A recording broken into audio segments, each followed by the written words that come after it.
Hello everyone and welcome to TRCAC's EduVeda, an initiative by Thakur Ramnarayan College of Arts and Commerce which brings learning to your doorstep.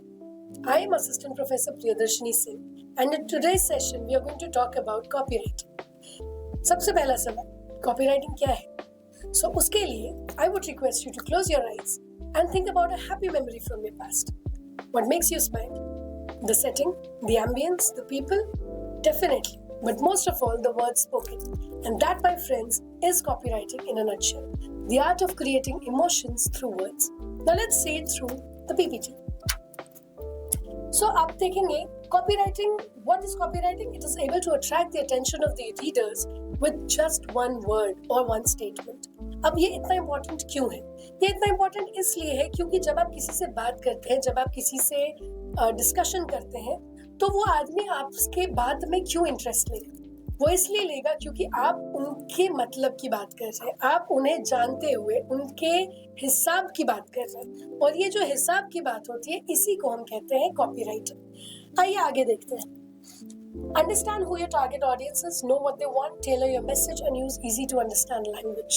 ये चार ऐसी चीजें हैं जिसको हम कहते हैं हमारी लैंग्वेज में मूल मंत्र। अब ये मूल मंत्र क्या होता है? ये मूल मंत्र वो चीज है जो आप कभी भी किसी के साथ अगर करेंगे तो वो कभी फेल नहीं होगा। क्यों?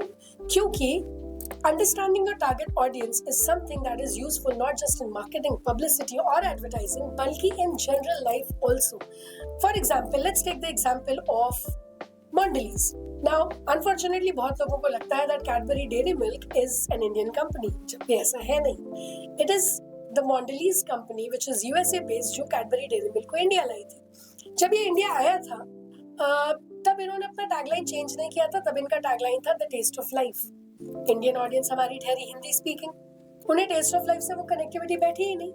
तो उन्होंने क्या किया? उन्होंने अपना पैतरा चेंज किया और उन्होंने किया कैडबरी डेयरी मिल्क कुछ अच्छा हो जाए, कुछ मीठा हो जाए, और उसको उन्होंने हमारे सांस्कृतिक जड़ों से, हमारे कल्चरल रूट से जोड़ने के लिए उन्होंने टैगलाइन दिया, आज पहली तारीख है, कुछ अच्छा हो जाए, कुछ मीठा हो जाए. और उसके बाद उनकी जो बिक्री बढ़ी है वो सबके दिमाग में है देखने लायक. प्लस अब यहाँ पर एक और टॉपिक है, use easy to understand language. Now language एक ऐसी चीज है जो बहुत लोगों को लगता है कि डिवाइड करती है, but at the same time it is something that unites us all.